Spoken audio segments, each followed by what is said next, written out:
Chiefs Kingdom, welcome back to All Chiefs Up. We're back with another podcast for that ass. And today, is the Chiefs possibly thinking about trading Lucas Niang? Let's talk about it. Before we get started, do your boys a favor and hit that subscribe button if you haven't already. 95% of our viewers are not subbed. We're trying to get to 20K by the end of the season, so help us out. Also, hit that like button to get this out to more Chiefs fans. Mike, what in the world could we possibly get for Lucas freaking Niang? Not too much, man. Not too much. We got a story here from Tom Childs over at Arrowhead Pride. The Chiefs could consider trading Lucas Niang. He goes on to say, at one point earlier this offseason, it seemed probable Niang would be one of KC's two starting offensive tackles heading into the 2023 season, but the team made a pair of signings that no longer make that the case. With Donovan Smith and Jawaan Taylor likely to be the Chiefs' top two offensive tackles, Niang seems destined for a reserve role, assuming that he's still with the Chiefs when the regular season arrives. It might be a better move by the Chiefs to shop Niang to see if they can acquire a draft pick or two in exchange for the 24-year-old. Steve, nobody in the world is giving us a draft pick for Lucas Niang unless it's a 7th round, and nobody's giving us two unless it's two 7th rounds. Yeah, that's totally not happening. We might be able to get a bag of nacho cheese Doritos and a Slim Jim for him, but I don't think we're getting any draft picks for Lucas Niang. This guy hasn't played hardly any since we drafted him, and that was by his choice for a lot of it, and then he's also been injury-ridden. If we want to take a look at his stats real quick, Mike, we can just kind of show people what he's been doing. In 2022, he played a total of 10 offensive snaps with a 44 overall PFF grade. In 2021, he played 524 offensive snaps with a 64.6 PFF grade. Other than that, Lucas Niang has not played football. I don't even know if he's practiced that much, to be honest. Look, Lucas Niang's always injured. It seems to be. He didn't play during the COVID season. He wanted to sit out. I just don't feel like he's ever wanted to play football. He got drafted in here. I want to say it was the 3rd round. I don't know what they seen in him, but they thought they had found this bookend tackle. Right. He doesn't offer much. Let's be honest. He doesn't offer much. The article goes on to say Lucas Niang played 19 games over his first 3 years in the NFL and made 9 starts, all in the 2021 season. He could eventually have a solid career if given an opportunity. Like, what is he talking about? We've had opportunities. We've given this guy every opportunity in the world to play. I don't know. Well, he did play quite a bit in 2021, but in week 17, that's when he suffered that torn patellar tendon. Patellar tendon? Patellar tendon. Is that how you say that 10 times fast? Patellar tendon? Patellar tendon. Patellar. Anyway, yeah, he had that injury, man, and that kind of was a wrap for him because, I mean, he set out the COVID year. Before that, he didn't do a whole there's just a guy hasn't done anything. He was a 3rd-round draft pick, wasted, in my opinion. Wasted. Is anybody going to trade for Lucas Niang? No. I don't see it happening. I don't either. Do we even need Lucas Niang? No, I think he could be. I've got him. I think we both said he was going to be a camp cut this year. I don't think he plays over Wanye Morris. I don't think he plays over Darian Kennard. I don't think he plays over Prince Tega. I don't think he plays over anybody. You can get a guy off the street, and I think he comes and plays over Lucas Do they really Niang. think that he was set to start before we even drafted Wanye or signed Donovan Smith? Because I don't. I don't think he was going to even get that starting job regardless. So says Tom Childs from Arrowhead Report. Pride. I don't even know where he's from, to be honest. I don't know. I don't think it's a thing we got to worry about. Should we trade him? Yes. I think we're all on board. Steve, do you want to trade Lucas Niang? Yes. What are we going to get? A graham cracker and a marshmallow.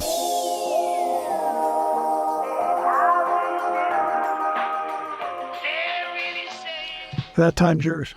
The time is yours, Chiefs Kingdom. So we're going to look at some of your comments from the last video. Mike, what do we got? At Real Blooded Chief says, bro, folks get so bent out of shape. These boys are just having fun. Steve, this was in response to a lot of people saying they didn't like, they didn't like the Time's Yours segment. They didn't like the Boom Shakalaka. They didn't like getting dunked on. There's crybabies. They don't like. Nobody likes getting nuts. dunked on. Nobody likes getting dunked on. But hey, just don't say anything stupid and it'll be okay. We are just having fun. Thanks for pointing that out. At KSU says Justin Reed can hit.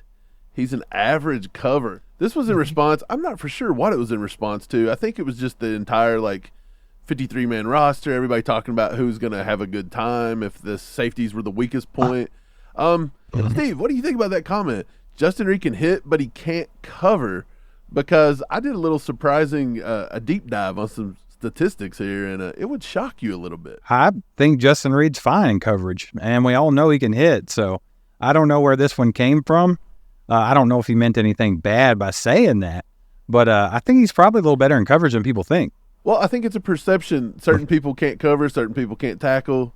I'm going to bring up his numbers. This is Justin Reed. If you look right in the right-hand column here, coverage grade in 2022 was a 73.8. He wasn't a very good coverage corner 2021 with Houston. Come on. It's Houston. He was probably the only guy on the field. Right. But 73.8, that's a pretty good number. It was in the green. It could always go a little higher, but 73.8, Steve. Who do you think's the best safety in all of football? Minkah Fitzpatrick. That name will get thrown out a lot, right? You're right. You'll see Minkah Fitzpatrick's numbers. He was an 83.3 last year, so about 10 points higher. But if you look down to 2021, he had a 49. Right. In 2018, he had a 59. If you average Minkah's numbers is a total average of a 69.8. Justin Reed's total average is a 68.1. So 1 point percentage is the differential between Minkah Fitzpatrick, Justin Reed, and their entire careers on a coverage grade.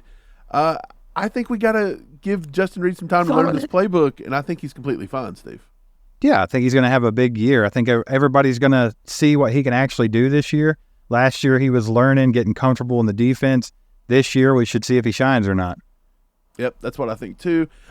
Moving on, at Scott Crosser 1220, who is a KC crew and an ACU crew member, Steve. If you want to be part of the ACU crew, $4.99, go hit that up. It says slap nuts. I need a Bengals binky emoji. Let's go. We all need a Bengals binky emoji. Or I can work on Eagles one for you. We had the Bengals. Oh, we need an Eagles binky too, by the way, after all the crap they're talking. We just need a binky that we can throw out for whatever, right? Right. We just need to know a little binky. Something for these let me guys work to put on in their that for you, piles. Scott. Let me work on that binky. Let's do it. Crayson Neely 260. I'm a full believer that Donovan Smith will return to his 2020 form. This is in response to the whole Donovan Smith starting on the left side, yada, yada. We have the best medical staff in the league and one of the best O-line coaches in the league there is. There's a reason we brought him in versus all the other free agent left tackles. I think once Chris gets his extension done, we're going to bring in 2 free agent defensive linemen. We're cutting the dead weight in Kendo and Malik Herring. We don't disagree that they're probably going to cut the dead weight with Malik Herring and Joshua Kendo. That's a pretty good comment by Crayson here. We hear this a lot. We've read this a lot. We've heard it. We've read it. A lot of people think that this offensive line is going to be fine because when Jawaan Taylor, was signed, he was going to move to the left side, and magically he was going to be good because we have a good offensive line coach, and, that's just the way it is. Joe Toney's going to help him. It's going to increase his play. We had all this with Orlando Brown Jr. We had all this with, the right tackle last year as well. We had the same O-line coach. We had the same players with him. I don't know why everybody now is convinced that the O-line coach is going to help the new guys so much. I think that's the one thing I have. Right. I mean, the big thing with Donovan Smith is he going to bounce back off these injuries because he had played with an injury last year and he was pretty bad. Let's be honest. Let up a lot of pressures, sacks, and he just overall was not good. If you look to the year before that, he was a decent left tackle. Last season, he struggled big time. And that was with Tom Brady getting the ball out fast. We've talked about that. So it all depends on will he bounce back this year. Can Andy Heck help with that? Sure. But I don't think it's anything. He's not going to make a miracle happen or anything like that. But I do think this was a great comment. Right. I actually heard somebody say that Tom Brady struggled last year and he was holding the ball longer. By stats, it was like 0.2 seconds. So yeah, possibly. But he did make another good point in that comment. 2 seconds. He said that they would sign 2 free agent defensive linemen. I think they will get 1. I think they're still going to go after that veteran defensive end that they've been going after. We've talked about this a million times. But I think if Carlos Dunlap's ready to play ball again and not retire, I think they work out something with him for 1 more year. And if not, they might look around a little bit and grab another guy, maybe a casualty to a cut somewhere else or something like that. Just somebody to bring some experience in on that defensive end. Yeah, I think a lot of Chiefs Kingdom would like to see Carlos Dunlap back. But moving on here, ALMC Pike 6512. Al McPike. Al McPike. I don't know why I couldn't read Al McPike. I enjoy your channel. You guys are willing to go where many YouTube Chiefs channels won't go. Clyde is really good, and we need to keep him. If Pacheco, McKinnon, and Prince are a scratch, I'd feel pretty good about having Clyde as the bell cow. What about your thoughts? Steve, for first and foremost, Clyde Edwards-Helaire is under contract this season. Could he be traded? Yes. Will he be traded? We've said time and time again it's probably very unlikely. You're not going to get much out of him. Maybe if somebody overgives you, like say if somebody offers you a third or a fourth, which seems unlikely. But also, if Clyde is on this roster, Clyde's not going to be the number 4, by the way, so you don't have to have all those guys out to have Clyde produce. Clyde's going to be 1B, let's be honest. Yeah, for sure. And I mean, if Clyde is not traded, he will be on this roster. They're not going to cut him. And like you said, he will be RB1B. Pacheco's earned that number 1 spot, but I think that CEH is going to get just as many carries, if not more, on certain occasions because Andy Reid just loves to use the guy. If you look back at his rookie year, second year, he produced quite a bit. Like when he's on the field, he can put up some stats, man. He has his shortcomings, just like everybody does, and I know a lot of people are down on Clyde right now because of, off-field things like not going to the Super Bowl parade and things of that nature. But I do think that he's going to be on this team. He's going to play pretty hard because he's on a contract year. He's got to show out because he's got to try to get a contract from somebody. I don't think the Chiefs will re-sign him after this year. But if he doesn't get traded, he's going to get the ball. Yeah, Clyde is going to be on this team more than likely. I'd give it a 97% chance Clyde's making this team. Clyde's going to perform. Clyde's going to do what he does. I trust Clyde. If Clyde is my only running back, I'm fine with it. I know I don't trust him as far as probably injury concerns, but when he's healthy and he's playing, I think Clyde's okay. I mean, he does what he's supposed to do. He catches the ball well out of the backfield. I don't have many concerns with Clyde, and I think that's why the Chiefs would like to keep him this year, just in case there's some injury concerns. Running back room's always like that, man. But let's move on. Richie King says, "What up, George? Richie? George was second on the team with sacks. He will improve to 8 to 10 sacks." That was in reference to George Karlaftis, stepping it up a notch this year. A lot of people don't think George Karlaftis is a good player, Steve. What is that about? Right. A lot of people think he underperformed last year. It was his rookie season. He had 7 sacks. The most pressures besides Chris Jones. I mean, the guy can flat out play. And I know he's working hard. We've all seen it. He's working with Tom Bahali and a bunch of different people. He worked for Frank Clark all year last year. All he wants to do is learn and get better at his craft. And I think that he's going to do that. And he plays with a high motor, so he's always going to have himself in position to make plays. Right. Moving on here. I think we all agree George Karlaftis is a good player. Steve Atkins, 394, who is a member. He says, outside the box question, Steve.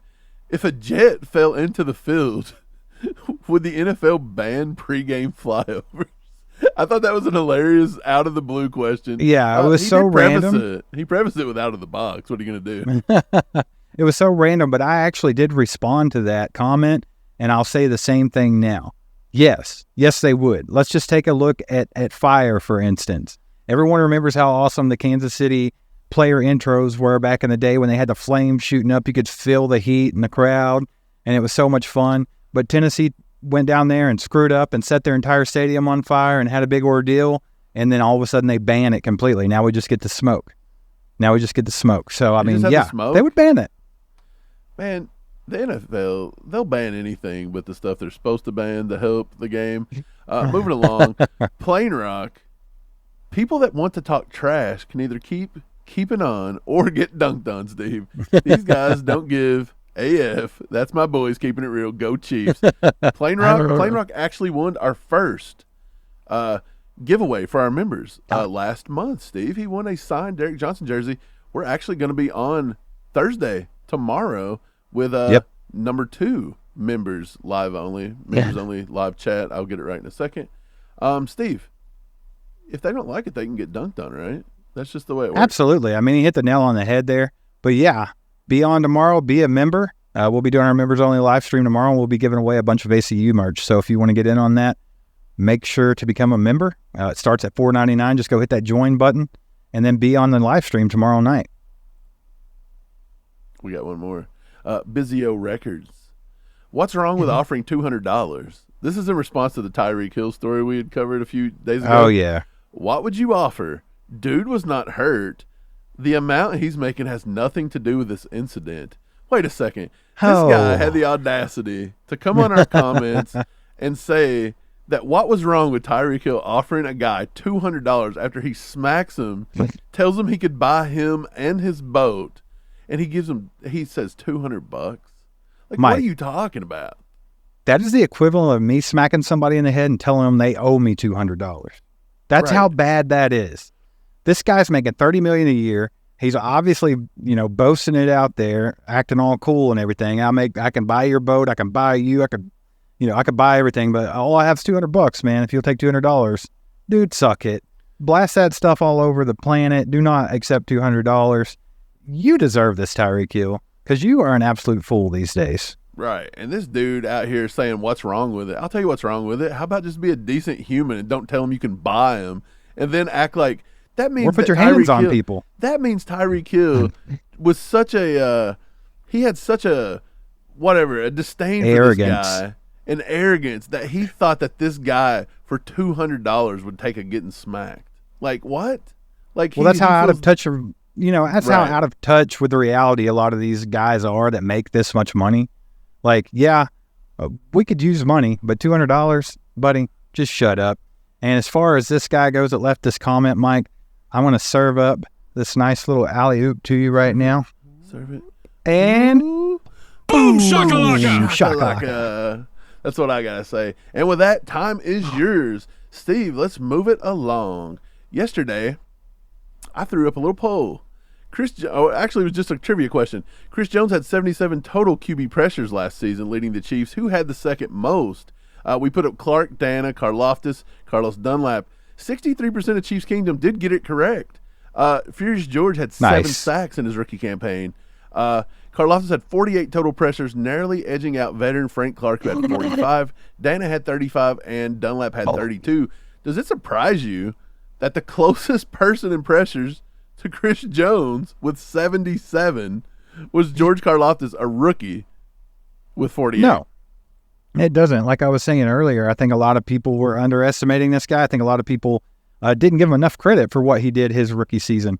I think the craziest thing is the fact that Chris Jones almost doubles defensive ends pressures on a QB. This guy is a monster. And this goes back to the Chris Jones conversations. He is an Aaron Donald. He deserves every penny he gets.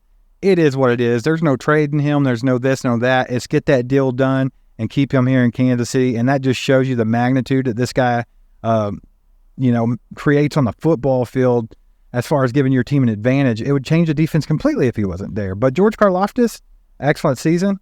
And I also shout out Mike Dana, because Mike Dana did more than people give him credit for too. And I think if he got more playing time and could stay healthy, Dana could do some things as well. Mike Dana's in a contract year. I think he could get up if he gets more playing time. Like you said, I think he gets more sacks. I think he'll do that this year. A lot of people think that we could possibly trade Mike Dana this year because of the youth movement we got. They thought that maybe we could trade him, get something out of him. I don't like the idea. I like the idea of I don't either. him. I would like to think Mike keep him Dana's as good. well, but he would get you a lot more than Lucas Niang, I'll tell you that. Good Lord, yes. We had another one. Which rookie do you think will have the most impact for the Chiefs defense this season, Steve? Do you agree with the people who said Felix and Udike Uzomah, 75%? Keandre Coburn at second, 17%. I think I was a little surprised that Jamari Conner only had 4%. Right. Well, I mean, I'm going to kind of agree with this poll with the majority. I think Felix and Udike Uzomah, he's definitely the guy that can come out there and make a huge difference. He's not like a boom or bust in the fact that he could be a bust, really, because it's going to be his first season with a lot of competition in that defensive end room. So I wouldn't call him a bust if he doesn't play lights out his rookie year, but he could go off the chain, man. He's unlike other guys that we've seen on this team as far as the defensive end position. He's a little more bendy. He's a little more athletic. He's not exactly that Steve Spagnuolo type defensive end. So that's going to be exciting to see. And he just has a knack for getting to the quarterback, man. But I'm surprised that more people didn't pick Jamari Conner as well. But also Keandre Coburn. I know a lot of people are big on him, and I think he could make an impact in his rookie season as well. So I'm not surprised about who they picked, but the width of the gap between them, yeah, maybe a little bit. big gap, 75%. But I would say he's the first-round pick. This Right. is what people expect out of a first-round pick. Yeah. The sixth-round pick down here at 17%, that's pretty good. I think Keandre Right. Coburn is going to have a good season. Keandre Coburn could surprise some people, especially if he turns Derek Nottie into a surprise camp cut. I don't think it's going to happen. But if he was to do that, this guy is, sky's the limit for what Keandre Coburn can do and how he can free up Chris Jones, how he can free up this entire defensive line.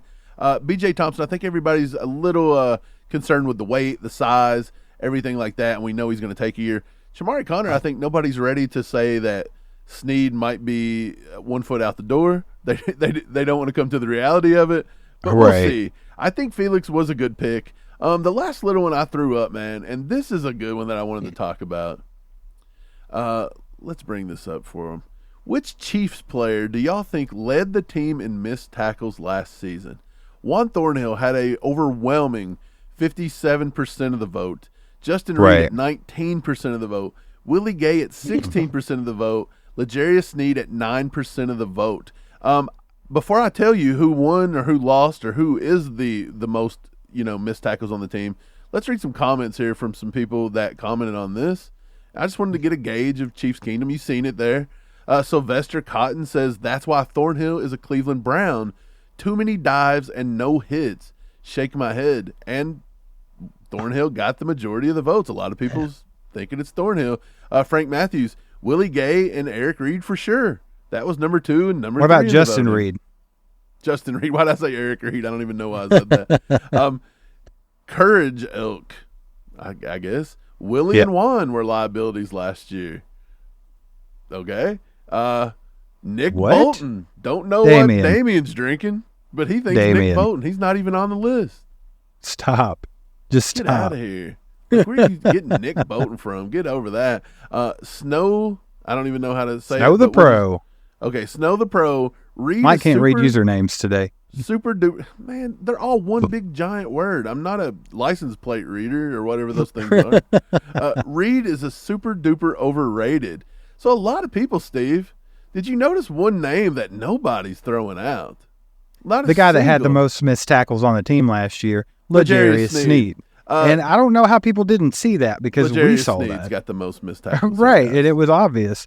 L'Jarius Sneed obviously made some good plays, but here's the thing. L'Jarius Sneed missed the most tackles on this team. And, you would want to think it's Juan Thornhill or Willie Gay just because of the way they come in and fly at people and miss them all the time, right? And you see that. L'Jarius Sneed does that almost double what those guys do. And no one ever acknowledges that. What they see with L'Jarius Sneed is that he had a lot of tackles. Well, L'Jarius Sneed also lets up the most receptions in the entire NFL. So he better have a lot of tackles or else he's letting up a lot of yak. Look, this is not a L'Jarius Sneed hate segment. This is I just want to show 3.7 thousand people voted in this. That's a big chunk of Chiefs Kingdom. Completely wrong. L'Jarius Sneed's not even on your radar. That's the perception of Chiefs Kingdom to L'Jarius Sneed. The perception here is wrong, guys. Like, he misses a lot of tackles. He had 15, by the way. Reed wasn't too far off. I'll give you that. Justin Reed did have 14. So 15-14. You don't want to see that on the back end, by the way. No. Willie Gay had 11, just for reference. And Juan Thornhill had 10. Juan Thornhill was actually the least missed tackler. I won't say the best tackler. Well, the least that's missed the tackler, thing. Steve. I can tell you this is a little bit distorted because Juan Thornhill, he kind of played that honey badger role last year, as in where he wasn't going to put himself into a position to make a tackle. Like he didn't want to get hit. So, I mean, you can't really call that a missed tackle. But the thing I'm trying to make a point of is that Chiefs Kingdom, a very rose-colored glasses when they're looking at L'Jarius Sneed. I don't know what it is. Is it where we drafted him compared to how he is? What it is? They love him. His 3 sacks a season.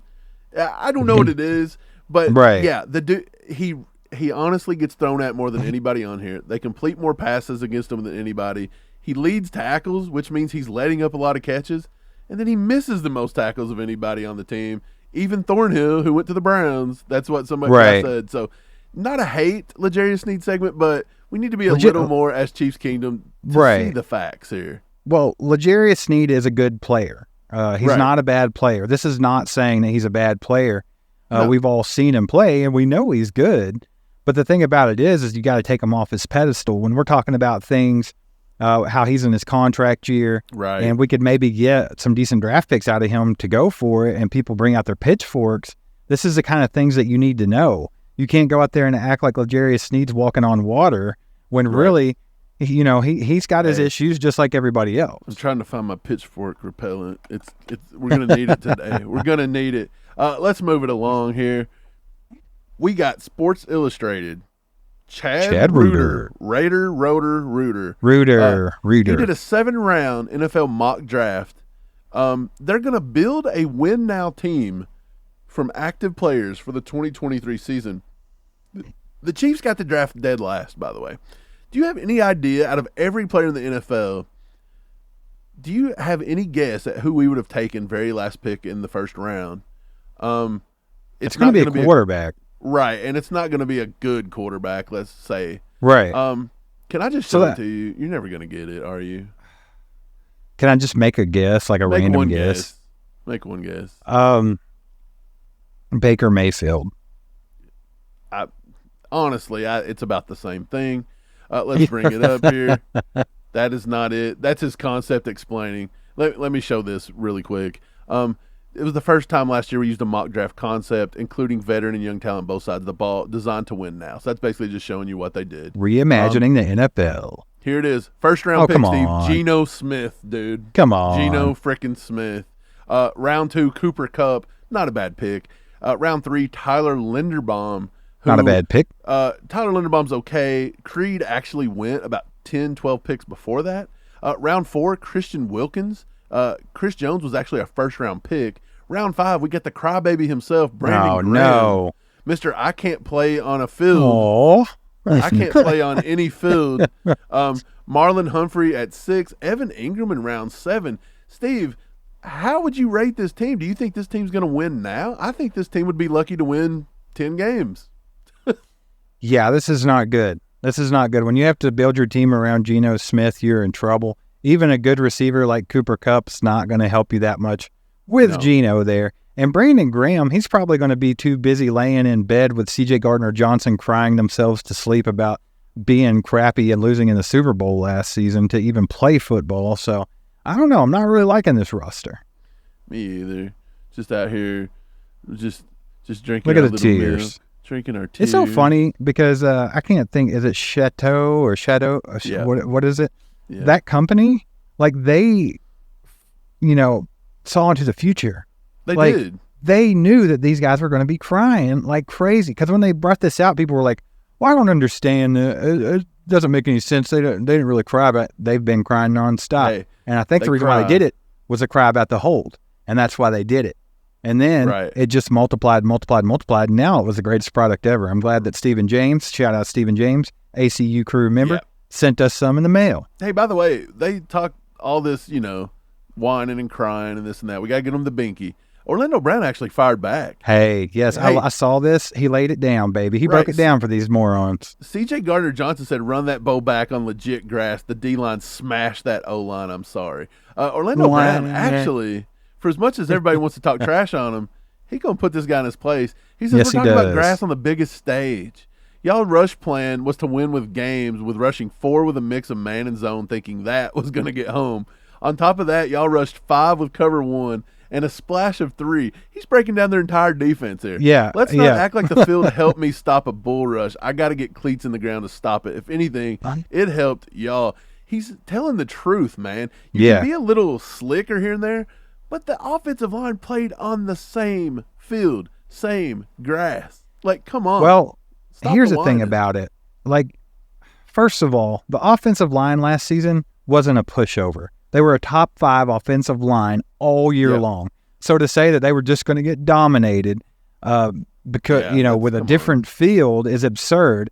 And then on the flip side, how many more times is our guys getting home if the field's not slick? They played on the same damn field.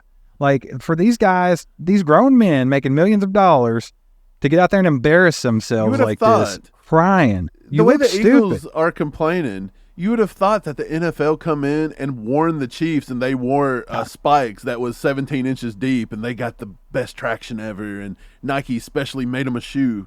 Like, shut up. Like, it's the same stuff. Did the field have anything to do with Sky Moore running 17 yards wide open? This picture right here encompasses Do you even see how the defender in the stupid picture? the argument. Dude, you're looking at half the football field, and there's no one in the picture besides Sky Moore and the referee. The field Like, this was is how slippery, bad Steve. your defense is. Your defense sucks this bad, and you're going to blame the field? Like, The field. just shut up. The field was so slippery that nobody could get within 47 yards of Sky Moore on that touchdown. The field was Toney so even shot slippery. back, Steve.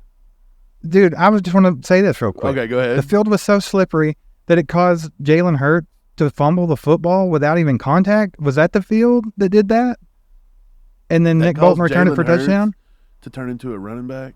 Let's see. Kadarius Toney actually says, I make people miss on normal grass, too. Yeah, we know Dude, this. I think the Chiefs are tired of hearing about this. I think NFL fans should be tired of hearing about this. It's a Get joke. over it. If you're a Chiefs hater, you're loving it because you just don't like the Chiefs.